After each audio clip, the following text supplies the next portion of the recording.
This is the second episode of the Cyberpunk room build. Last time I built a desk with drawers. This time I'm building shelf for 3D printer, wall cover, work light, exhaust vent for 3D printer, storage shelf and mounting for monitor arms. Similar to the desk build, I mounted the 4040 profiles to the wall first and built from there. I 3D printed a couple of custom connectors for the profiles. And the cool thing is that PETG material is so strong that even with a relatively low infill percentage, you can produce pretty strong connectors that are usable. For the top plate of the shelf, this time I got a 3mm plate made out of aluminum. It's not the best material as it scratches very easily due to the softness of aluminum. And this is how it looks like.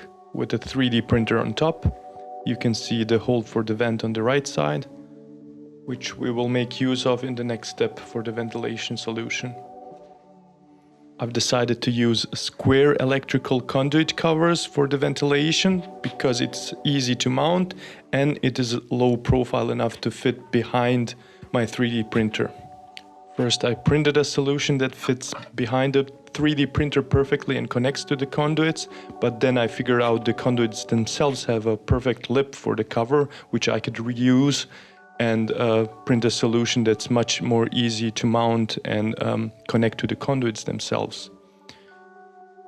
This way I was also able to allow for a continuous conduit behind the 3D printer, which allows the expansion of the ventilation system for the future machines or whatever I might want to connect down the line. I finally put the 3D printer in its final position and returned the covers over the conduits and then 3D printed the caps for the ends.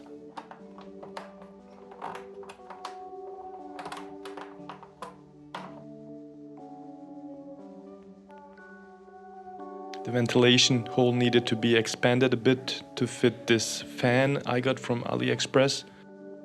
I used the old wall plate to figure out the positioning of the fan and also test it if it still works as expected and if I mounted it in the right orientation, of course.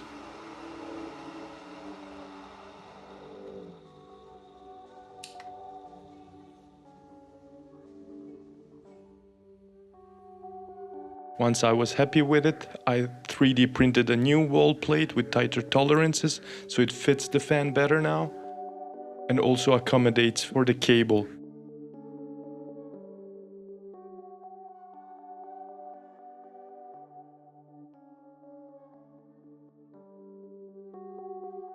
I also added another conduit pointing downwards to connect soldering iron station later down the line or whatever else. These connections are far from being airtight, but it suffices for now because all it needs to do is push the air out of the 3D printer and through the hole.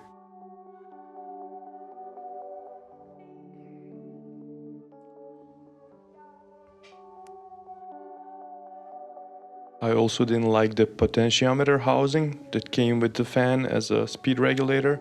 So I designed my own and printed it so it fits or is mountable directly to the 4040 extrusion. The nice thing about designing your own housings is you can accommodate for the correct chamfer needed for the screws you're going to be using to mount it somewhere.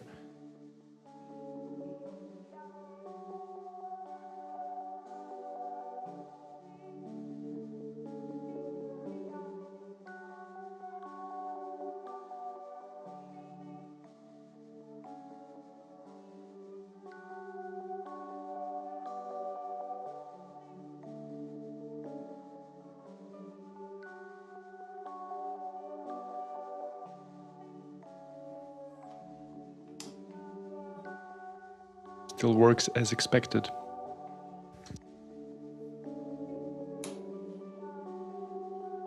Next, I wanted to reuse the old monitor arms I had. Originally, they were mounted to this 35mm pipe, but I wanted to use a smaller pipe that I had laying around. So I had to redesign these inner plastic bits that are used to mount the arms to the pipe, to reduce the diameter to match my new stainless steel pipe I had laying around from the renovation works.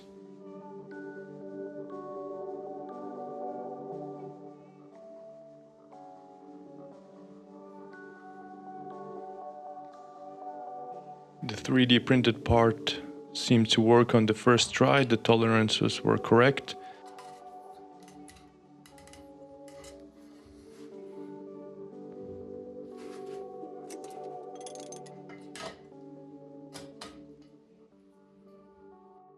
Next, I designed and printed the mounting points for the new pipe and mounted it to the wall.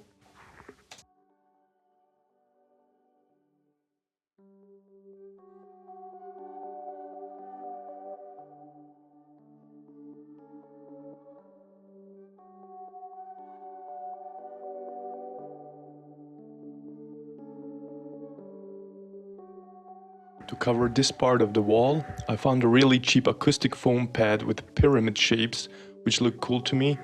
I know such cheap foam doesn't really perform that well acoustically and only absorbs really high frequencies.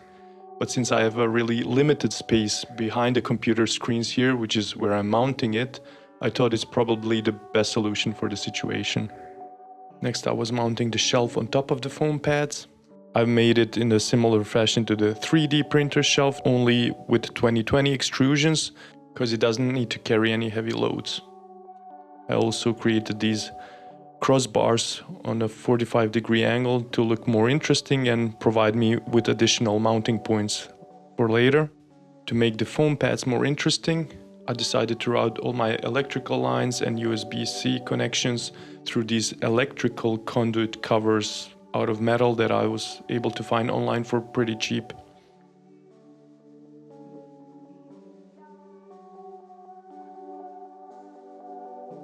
And to fill up the top shelves a bit, I decided to mount 2 industrial work lights onto the diagonal crossbars.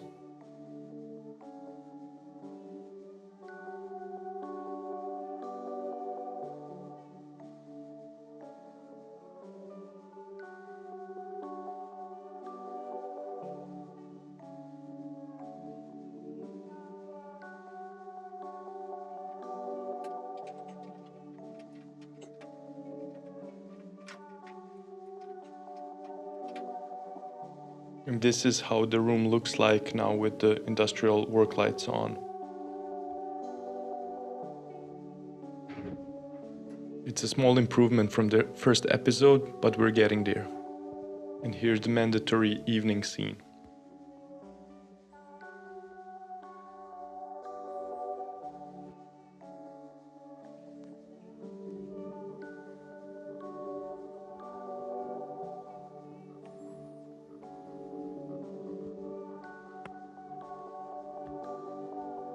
There's still so much to do, and I have a lot of ideas of how to continue, so please subscribe if you want to follow along.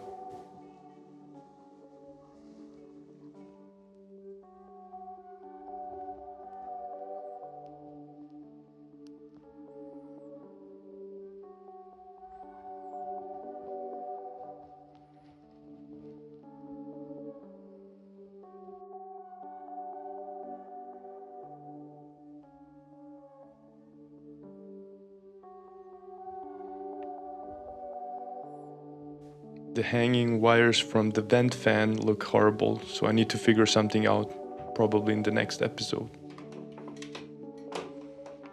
Also, the monitor arms need to get used. I have some tiny screens that I plan to implement and use for a Home Assistant and NAS server, which I plan to build in the next episode and fit into a small drawer below the workspace.